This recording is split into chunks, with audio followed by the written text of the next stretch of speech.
Ẹ̀yin èèyàn mi, a kú ìgbà yìí. Ẹ ṣé gan-an.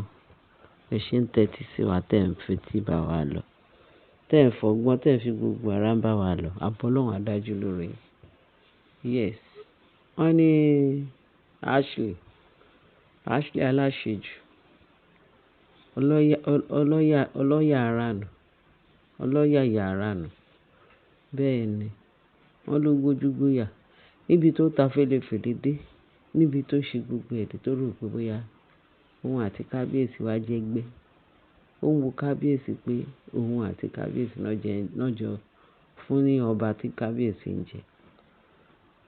Wọ́n ní arọ́ba fín, òun ni ọba ń pa. Arínfín Ashley ti pọ̀ jù. Fẹ́fẹ́fẹ́ Ashley ti pọ̀ jù. Kárí mi Ashley ti pọ̀ jù.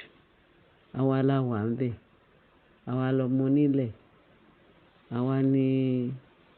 Àwa tó jẹ́ pé àwa ni anybody pé wọn ò sí nílùú.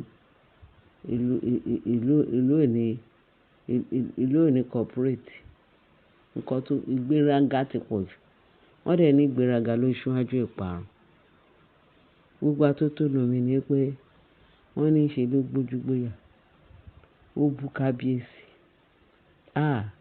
Wọ́n ló lanu ó bú kábíyèsí. Kí wá lè bú yẹn? Ó ní kábíyèsí coward. Ṣé mo túmọ̀ ẹ̀ ní Yorùbá? Ìpè. Mi gan ìtumọ̀ yẹn ó lágbára. Ó mean many ọ̀rọ̀.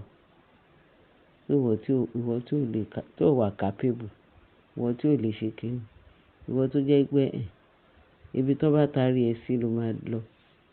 Òun ni gbogbo meaning ní nǹkan tó ń sọ. Kábíyèsí ní ó pè mí ní coward.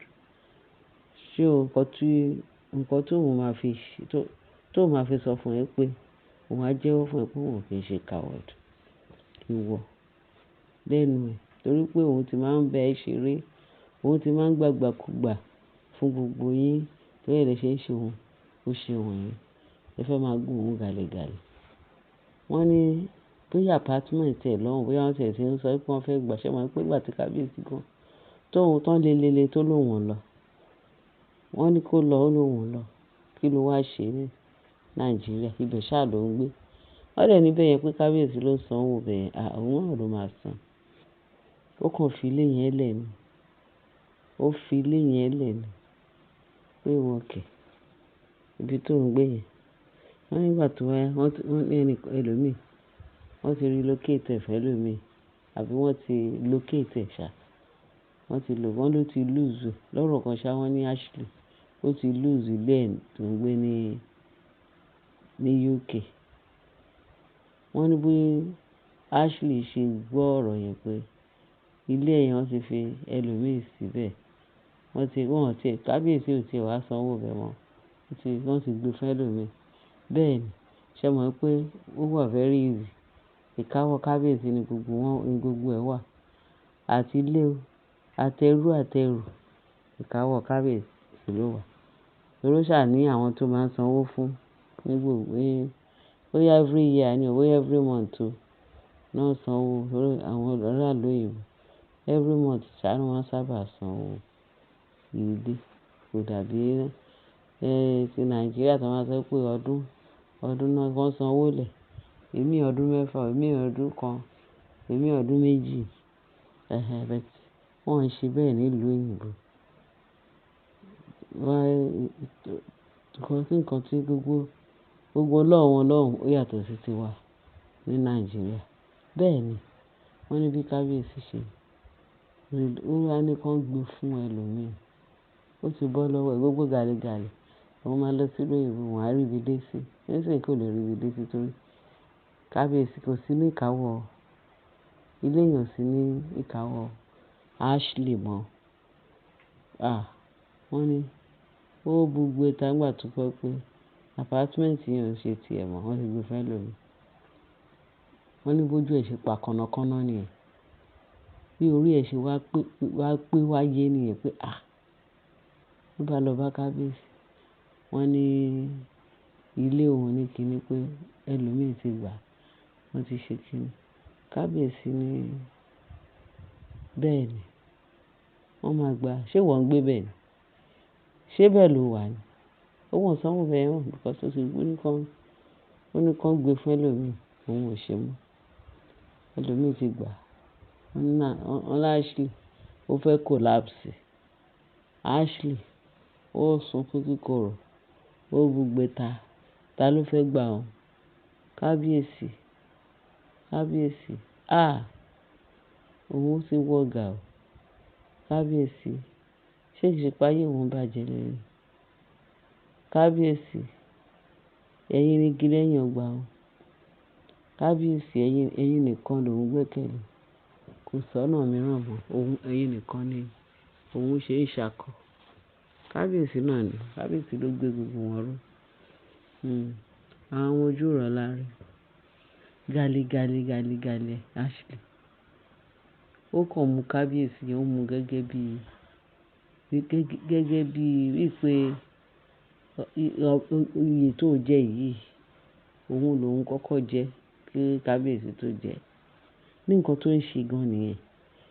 Gali ẹ̀ pọ̀. Kí ló mean? Nítorí pé kábíyèsí kan fi ojú fo gbogbo àìṣedéédé wọn. Ó fojú fo dá. Kí Ashley kó lanu pàkà. Kó òun sọ̀rọ̀. Òun jẹ́ ọmọ onílùú.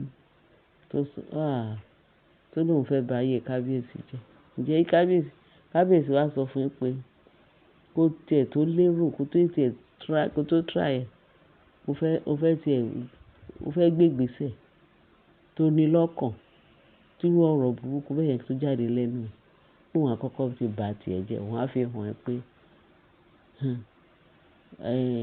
kí ló ń jẹ́? Wọ́n ní kiní kan labalábá. Bẹ́ẹ̀ ni, ó bá kábíyèsí láyé ni. Ó dẹ̀ tún bá ní everything ní kábíyèsí fi jù ẹ lọ. Wá ṣe gali ló lanu pàkà, ló lanu gbàgà. Ó gbá ẹnu ẹ̀ pé kábíyèsí káwọ́dù. Kí ni ìtumọ̀ ẹ̀? Kó lọ máa túmọ̀ ẹ̀ rẹ̀. Ó máa túmọ̀ ẹ̀ fún rẹ̀. Kí máa ṣe kékeré. Wọ́n ní ó sunkún kíkorò pé kí kábíyèsí jọ. Wọ́n ló ń bẹ̀bẹ̀ gidi wọ́n sì. Kábíyèsí ti ṣe. Kábíyèsí ní ṣe bí káwọ́dù. Nǹkan tí káwọ́dù lè ṣe, òun náà ló ń ṣe fún ẹ. Ṣé bóun ló ń sanwó ilé? Ṣé bóun ló mú ẹ síbẹ̀? Ṣé bóun ní gbogbo everything? Òun á sọ fún òun pé káwọ́dù.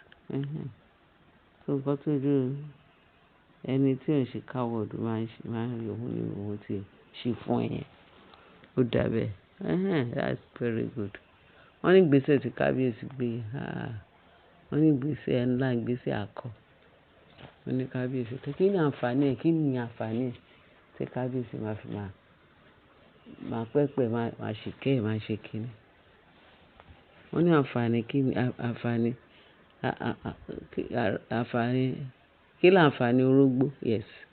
Wọ́n ní kí ni àǹfààní orógbó? Apá kò láwẹ́, atújẹ, ó tún korò. Kí ni ìtumọ̀ kan kéèyàn máa kúkú tẹ̀bà ti nǹkan tí ò wúlò fún yàn? Pé Ashley ò wúlò fún. Kìkì irọ́, kìkì jàmbá, kìkì oríṣiríṣi ìgbéraga. Òun kedere kò yọ ọ́ lẹ̀. Wọ́n ní ìgbéraga ni ó ń ṣíwájú ìparun. Ẹ̀yin èèyàn mi, mo ní kí n sáré sọ eléyìí fún wa. Torí tẹ bá gbọ́ níbòmíì, kò ní dà kí máa jẹ́ kí ẹ̀yin náà gbọ́. Bẹ́ẹ̀ mo ṣe ní kí n ta wá lódobo. Ní Ashley, ọ̀rọ̀ burúkú tó sọ jáde lẹ́nu, ó ti kó bá ọ. Ẹ ṣé ẹ̀yin ní kábíyèsí wa káwọ́dù. Àárín fi ilé ìgbẹ́. Ó dábàá o. Wọ́n ní ajúnilọ́, ó lè ju yàn nù o. Ẹ̀yin èèyàn mi, bá mi share, bá mi like, bá mi subscribe. Ẹ bá mi fi tó kù sí comment section. Ààbò Ọlọ́run á dájú lórí wa o. Jésù Olúwa wa. Àmín. Ẹ ṣé gan bẹ́ẹ̀ ṣe ń tẹ́tí sí wa. Láyọ̀ o.